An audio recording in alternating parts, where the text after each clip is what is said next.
Life is hard. And I don't say this because it makes for a great soundbite. I can say it. I believe I've earned the right to say it. I found life hard.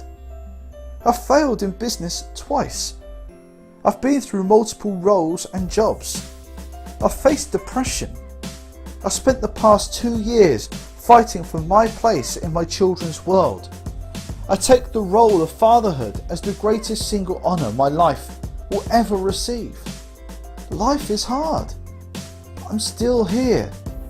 Although I can find easily that a large part my life has been hard because of personal complexity, my businesses, career and profession are surrounded in it too. The one thing that I cry out for is the opposite, simplicity. Business is hard too, but more often than not, we add to that ourselves. I avoided making the business calls because I'd become so consumed with fear. I would focus on junk mail.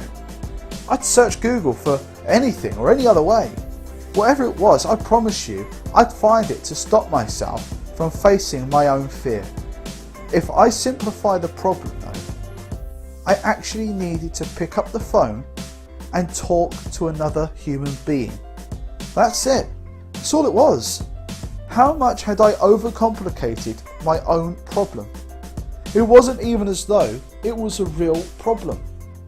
Owners, managers, people are overcomplicating problems every single day. I've sat there, I've written a book and stamped the word policy on it. I've attended and presented on new policies I've written in large companies and thought, I was the man. Look what I'd written. All managers would read it, apply it and think, I'm an HR god. Really? Wait a second, seriously? Managers in their extreme life-sucking roles will sit down and read an 80-page policy on managing sickness absence. No way. Let me be real. Let's be honest at the fear, my own fear, of looking like a complete and utter dick. I thought, I believed that in writing these policies, I would be seen by managers as some kind of HR god. Seriously, I did. And 3 months after launching one of my masterpieces on sickness absence, after winning praise from my boss that increased my ego even more, I caught the voices of 2 employees in the stairwell. Their conversation was not secretive. They had nothing to hide. They weren't even trying to hide. They had no idea that behind them stood the HR god. And when they uttered the words, new sickness policy, I tuned in like a hawk hunting for prey. Then came an awakening for me. They pointed out how much annual leave they had, and then they added the annual amount of sick leave as though it was some kind of additional benefit. What? The managers took the policy and they filed it in a drawer that was so secret the only time they even knew of its existence was when it seemed I was bringing out a new policy. The staff, on the other hand, they were reading it.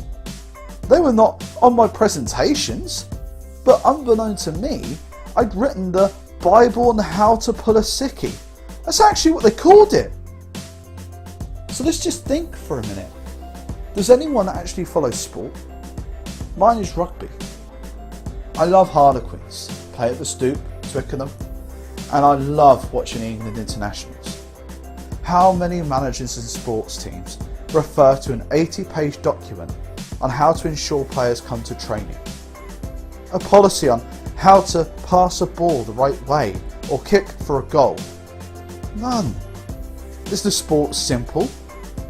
Does it have no rules? Of course it does.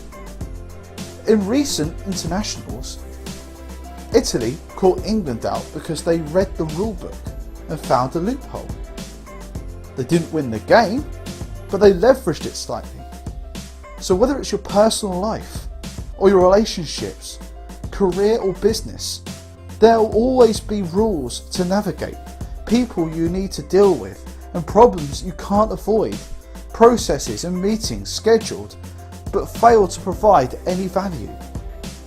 If all we do is add further layers of complexity to an already complex system, we're just making life harder.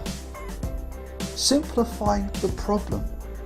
It provides light of hope at the end of a dark tunnel, even when you think there is no way out.